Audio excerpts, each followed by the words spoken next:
आज गेट जाम होगा, क्या कुछ आगे की रणनीति होगी और क्या कुछ अब तक हुआ?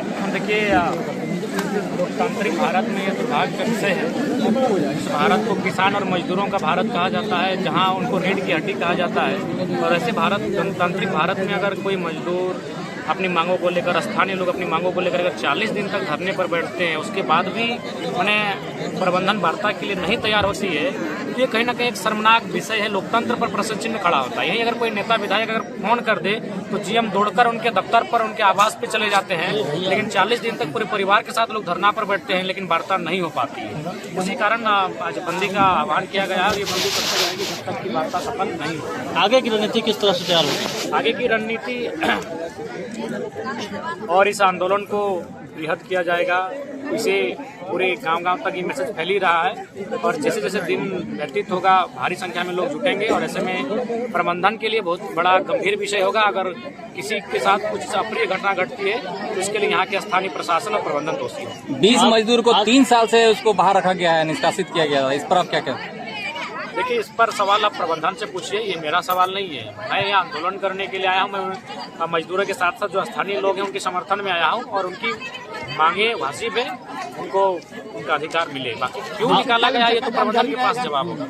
अब अनिश्चितकालीन चक्का जाम जारी रहेगा। हाँ, निश्चितकालीन जब तक वार्ता नहीं होती है, इतने देर से जब तक मांग पूरा नहीं होगा तब तक ये आंदोलन आप चलेगा। जरा इतने देरी से आए हुए हैं, अभी तक कंपनी का कोई भी वार्ता करने की? देखिए, आप जानते हैं कि कंपनी भले नाम की कंपनी होती है, लेकिन उनका संबंध पॉलिटिशियन से होता है, माफियाओं से होता है।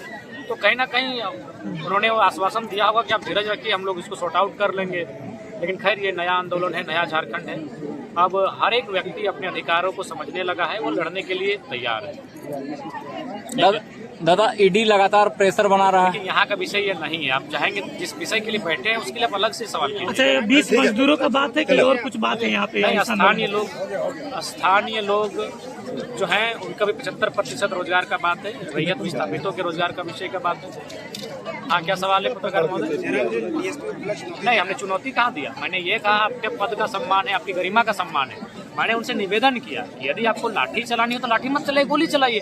तो लाठी चलाइएगा तो हम लोग घायल हो जाएंगे, और घायल जब गरीब लोग हैं तभी ना नौकरी की मांग के लिए धरना पर बैठे। तो हमारा इलाज कौन करेगा? मर जाएंगे तो कफन कोई भी चंदे में दे देगा, इसलिए हमें मार दीजिए। अगर आपको ड्यूटी अगर बात भी करती है, अगर आपको ड्यूटी में अगर सही गलत मजदूरों की चीख पीड़ा नहीं दिखती है और अगर आपको ड्यूटी में प्रेशर में है, तो हमने यही उनसे आह्वान किया कि आप हम पे गोलियां ही चला दीजिए, लेकिन लाठी मत चलाइए। चैलेंज नहीं कहा, उनसे निवेदन किया मैंने, गोलियां चलाइए, लाठियां। दादा, प्रबंधक से कुछ बात हुई फोन में? देखिए, बात नहीं हुई, लेकिन आसार है कि बात जल्द होगी। वार्ता नहीं हुई, अगला निर्णय क्या होगा? अगला निर्णय ये आंदोलन का स्तर बढ़ेगा। इसके बाद बंदी के बाद हम लोग अन्य विकल्प होंगे।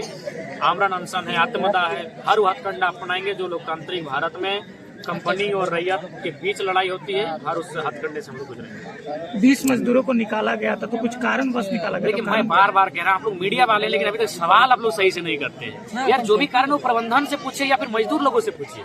हम उनके समर्थन में आए हैं। मांगे क्या? प्रबंधन से 75% स्थानीय की 20 मजदूर? 75% स्थानीय और 20 मजदूरों को भी रिपीट किया जाए। कल में हम लोग गए तो पता चला कि गांव 2 भाग में बढ़ चुका है। देखिए, अगर नहीं, ऐसा बात नहीं है, ये अफवाहें हैं। लोग बड़ी मुश्किल के साथ एकजुट हुए हैं, ये अफवाह है। आप बचिए इससे थोड़ा। धन्यवाद। प्रबंधन से पूछो।